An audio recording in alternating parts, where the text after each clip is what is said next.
Hello, my dear students. How are you?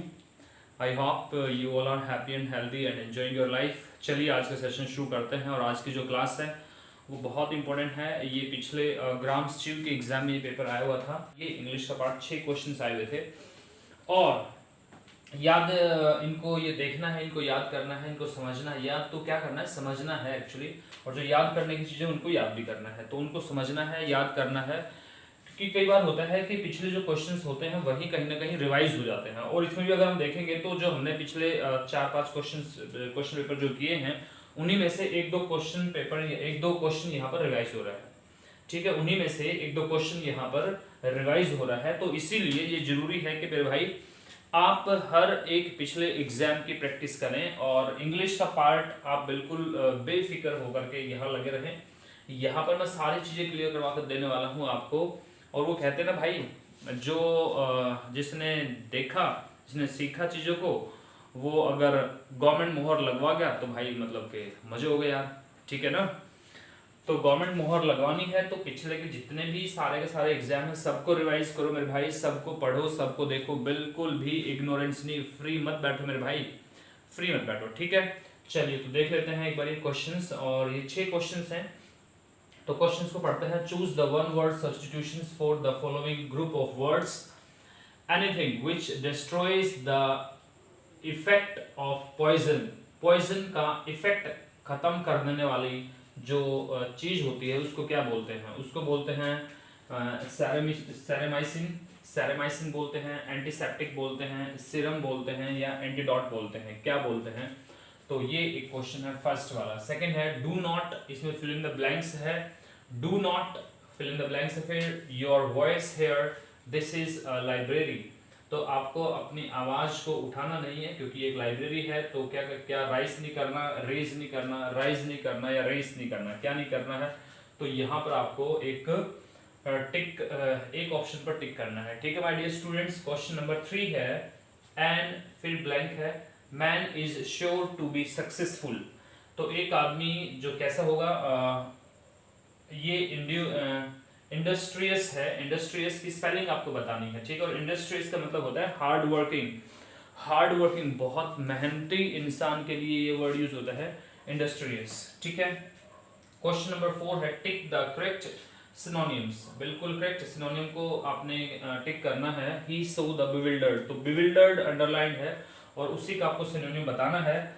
तो उसका he saw the bewildered look on my face, he saw the bewildered look on my face। तो bewildered का क्या मतलब हो सकता है? sad हो सकता है, happy हो सकता है, pleasant हो सकता है या baffled हो सकता है, क्या हो सकता है? तो ये आपको बताना है। क्वेश्चन नंबर 5 है my dear student select the antonyms. और आपको रेक्टिट्यूड, रेक्टिट्यूड का एंटोनियम बताना है, यानी कि उसका अपोज, उसका उलट आपको बताना है। रेप्राइज्ड होता है, डिसिटफुलनेस होता है या सेल्फ कंडेमिनेशन होता है या फिर पंक्चुअलिटी होता है, क्या होता है ये आपको फाइंड आउट करना है। और क्वेश्चन नंबर 6 है find the error. He is going every day for a morning walk with his friends and neighbours, no error. तो ये ऑप्शन ए है यहाँ पर, इसमें गलती है, या ऑप्शन बी है यहाँ पर गलती है, ये ऑप्शन सी है, कहाँ पर गलती है ये आपको फाइंड आउट करना है। ठीक है माय डियर फ्रेंड, तो एक बार रीड कर लीजिएगा इनको फटाफट से देखिएगा क्या इनके आंसर्स हो सकते हैं। चलिए तो मैं बताना शुरू करता हूँ आपको इनके आंसर्स। और देखिएगा आप ध्यान से। Choose the one word substitutions for the following group of words. Anything which destroys the effect of poison, जो पॉइजन के इफेक्ट को खत्म करे तो वो क्या हो सकता है? तो वो देखिए ये है यहाँ पे सेरामाइसिन। सेरामाइसिन का मतलब क्या होता है? सेरामाइसिन इज अ ड्रग और मेडिसिन जो यूज होती है ट्यूबरक्लोसिस के पेशेंट के लिए। ट्यूबरक्लोसिस यानी कि टीबी के पेशेंट के लिए यूज की जाती है, तो ये नहीं हो सकती। ठीक है, दूसरा है एंटीसेप्टिक। एंटीसेप्टिक क्या होता है? एंटीसेप्टिक होता है जो आपको घाव को ना फैलने दे या फिर फंगस ना होने दे, उसके लिए यूज करते हैं एंटीसेप्टिक। तो ये भी नहीं हो सकता इसके लिए। सीरम, सीरम का क्या यूज होता है? सीरम आप जैसे हमारे बॉडी के अंदर हमारे ब्लड होता है, तो ब्लड के अंदर जो प्लाज्मा होता है तो उसके लिए आप सीरम यूज कर सकते हैं। ठीक है, तो ये भी यूज नहीं होगा यहाँ पर। तो एक ऑप्शन बच गया एंटीडॉट, और एंटीडॉट ही होता है जो पॉइजन के इफेक्ट को खत्म कर देता है। तो antidote is the right answer of this question. Second है डू नॉट राइस। राइस तो बिल्कुल नहीं हो सकता, राइस थोड़ा ना हो जाएगा मेरे भाई, राइस तो मतलब खाने की चीज होती है। रेज का मतलब क्या होता है, उठाना। राइज का मतलब उठाना होता है, रेस का मतलब रेस दौड़ना। लेकिन यहाँ पर रेस का मतलब आवाज के लिए, साउंड के लिए, वॉइस के लिए रेज यूज करते हैं। तो यहाँ पर रेज का मतलब हम रेज को सही करेंगे, do not raise your voice here, this is a library. तो यहाँ पर आप अपनी आवाज मत उठाएं क्योंकि ये एक क्या है, लाइब्रेरी है। ठीक है, चलिए, तो do not raise your voice here, this is a library, क्योंकि एक लाइब्रेरी है तो अपनी आवाज को ऊंचा मत करें, मतलब कि तेज आवाज में मत बोलें, ऊंची आवाज में मत बोलें। तो ये यहाँ पे ये कहना चाह रहा है। ठीक है, क्वेश्चन नंबर 3 एंड इसमें यहाँ पर इस इंडस्ट्रियस की स्पेलिंग आपको बतानी है। तो जब आप इसे रीड करेंगे तो आपको ऑटोमेटिकली पता चल जाएगा कि industrious is the right answer. ये वाला सही ऑप्शन है, INDUSTRIOUS। तो ये इसकी स्पेलिंग होती है INDUS, इंडस्ट्रियस, TRIOUS, इंडस्ट्रियस। ठीक है, तो बहुत मेहनती, बहुत हार्डवर्किंग इंसान के लिए इसको यूज करते हैं। और नेक्स्ट है टिक द करेक्ट सिनोनिम्स। इसका सही सिनोनिम क्या है, bewildered। ये क्वेश्चंस जिसने पिछले जो मैंने आपको क्वेश्चन पेपर करवाए हैं, अगर वो किसी ने देखे हैं तो वो बिल्कुल इजीली इसका आंसर टिक कर सकता है, क्योंकि मैंने उसमें बताया था आपको bewildered का मतलब क्या होता है, baffled का मतलब क्या होता है। दोनों का ही मतलब होता है कंफ्यूज होना, कंफ्यूजन, कंफ्यूज वाले स्टेज के लिए इनको यूज किया जाता है। तो करेक्ट सिनोनिम baffled ही बनता है, bewildered का baffled। ये मैंने पिछली क्लासेस में आपको पढ़ा रखा है। ठीक है, पिछले जो भी 4-5 हमारी क्लास हुई है उसके अंदर इसका हमने अच्छे से इसको बताया है, baffled को, bewildered को। ठीक है, और जो इसके साथ साथ मैंने आपको जो वर्ड मीनिंग की क्लास कराई है, उन वोकैब की सेक्शन में भी ये दोनों वर्ड्स आए हुए हैं। ठीक है, अब हम देख लेते हैं सैड, हैप्पी, प्लीजेंट। तो ये हो नहीं सकते हैं, तीनों ही वर्ड नहीं हो सकते हैं। ना सैड इसका मतलब होता है दुखी होना, ना हैप्पी होना, खुश होना होता है, ना खुश होना इसका सिनोनिम नहीं है। ठीक है, तो नेक्स्ट देखिए, अब हमने देखना है सिलेक्ट द एंटोनियम्स, देखना है रेक्टिट्यूड। रेक्टिट्यूड का हमने देखना है एंटोनियम्स, और रेक्टिट्यूड का मतलब होता है ऑनेस्टी से रिलेटेड होता है। ये ऑनेस्ट के लिए यूज करते हैं रेक्टिट्यूड को। तो यहाँ पर इनके मीनिंग हम देख लेते हैं। ये भी मैंने आपको अपना जो हमारा वोकैब सेक्शन हुए हैं उसमें मैंने आपको ये समझा रखे हैं। ये डेसिटफुलनेस का वर्ड, ये वर्ड वहां पर आया हुआ है। इस वर्ड को मैंने बहुत अच्छे से एक्सप्लेन किया था, डेसिटफुलनेस को। ठीक है, चलिए अब इनको देख लेते हैं। देखिए, रेक्टिट्यूड का मतलब मैंने आपको बताया ऑनेस्टी से रिलेटेड होता है, ईमानदारी से रिलेटेड होता है।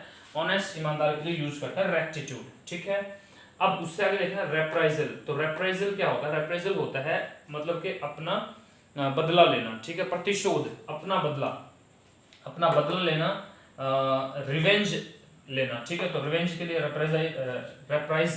रेप्राइजल यूज करते हैं। डिसिटफुलनेस के लिए यूज करते हैं ऐसे इंसान के लिए जो धोखाधड़ी से काम करता है। ठीक है, जो धोखा करता है या बेईमानी करता है तो डिसिटफुलनेस होता है। तो इसका सही आंसर रेक्टिट्यूड का तो यही हो जाएगा, क्योंकि ये हमारा सही ऑप्शन में मिल गया है। आगे का देखते हैं, तो सेल्फ कंडेमिनेशन है वर्ड। सेल्फ कंडेमिनेशन का मतलब क्या होता है, फीलिंग ऑफ गिल्ट।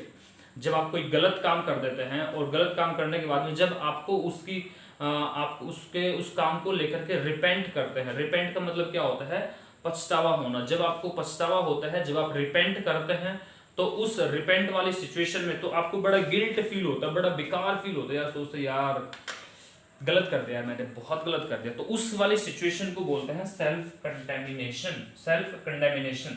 ठीक है, तो सेल्फ कंडेमिनेशन बोलते हैं। और पंक्चुअलिटी का मतलब आपको पता ही है।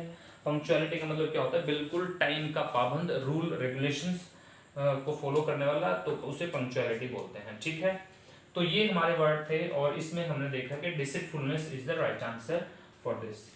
अब क्वेश्चन नंबर 6 है हमारा, फाइंड द एरर। ये टेंस से रिलेटेड आया हुआ है माय डियर फ्रेंड। ये जो क्वेश्चन है टेंस से रिलेटेड है। तो टेंस की क्लासेस बिल्कुल जल्दी ही शुरू करने वाला हूं, क्योंकि ग्रामर में हमारा नाउन चल रहा था और नाउन की 2 या 3 क्लासेज और रहती हैं जिसमें हमारा पूरा कंप्लीट नाउन हो जाएगा। फिर उसकी प्रैक्टिस हम करते रहेंगे और उसके साथ साथ में मैं आपका टेंस का टॉपिक शुरू कर दूंगा। ठीक है, तो देखिए क्या है इसमें, find the error. He is going every day for a morning walk with his friends and neighbours. तो यहाँ पर अगर हम इसको देखते हैं ध्यान से तो हमें देखने को मिलेगा कि यहाँ पर जो ही इज गोइंग है ये किस चीज को दिखा रहा है, ये वाला जो वर्ब, इसको वर्ब कंपाउंड बोलते हैं मेरे भाई। क्या बोलते हैं? Verb compound. यानी कि एक तो यहाँ पर हेल्पिंग वर्ब आई हुई है और एक मेन वर्ब आई हुई है, ठीक है। अब ये जो है ये प्रेजेंट को दिखाता है, इस जो हेल्पिंग वर्ब है ये प्रेजेंट को दिखाती है, और जो ये आईएनजी वाली फॉर्म होती है ये कॉन्टिन्यूअस प्रोसेस को दिखाती है। किसको दिखाती है? कॉन्टिन्यूअस प्रोसेस को। तो ये प्रेजेंट को दिखाती है, कॉन्टिन्यूअस को दिखाती है, यानी कि प्रेजेंट कॉन्टिन्यूअस टेंस है ये बात में समझ में आ गई। ये इज प्रेजेंट में आता है भाई, पास्ट में थोड़े ना आता है, पास्ट में तो वो वर आता है। तो इज इसको दिखाता है, प्रेजेंट को दिखाता है। और जो ये आईएनजी वाली फॉर्म होती है, आईएनजी वाली वर्ब एक्शन के साथ में जब कभी भी आपको आईएनजी दिखता है और उसके साथ में अगर हेल्पिंग वर्ब भी होती है तो वो मेन वर्ब बन जाती है और वो वर्ब की तरह फंक्शन करते हैं, मेन वर्ब की तरह, और वो कॉन्टिन्यूअस प्रोसेस को दिखाती है। ये बात याद रखना मेरे भाई, जो आईएनजी लगता है वर्ब के साथ में, वर्ब की फर्स्ट फॉर्म ऑफ वर्ब होती है ये, ठीक है। जब इसके साथ में आईएनजी लगता है तो ये कॉन्टिन्यूअस प्रोसेस को दिखाते हैं मेरे भाई, कॉन्टिन्यूअस प्रोसेस को दिखाती है ये, ठीक है। तो कॉन्टिन्यूअस प्रोसेस को दिखाती है तो ये कॉन्टिन्यूअस बनता है, तो ये प्रेजेंट है और ये कॉन्टिन्यूअस, तो प्रेजेंट कॉन्टिन्यूअस टेंस है। और जब प्रेजेंट कॉन्टिन्यूअस में देखते हैं तो ये जो वर्ड आता है ये तो कॉन्टिन्यूअस हो गया, लेकिन ये जो वर्ड आता है ये इंडेफिनिट को दिखाता है। एवरीडे, जैसे एवरीडे है तो ये इंडेफिनिट को दिखाता है, ये इंडेफिनिट को दिखाता है माय डियर फ्रेंड।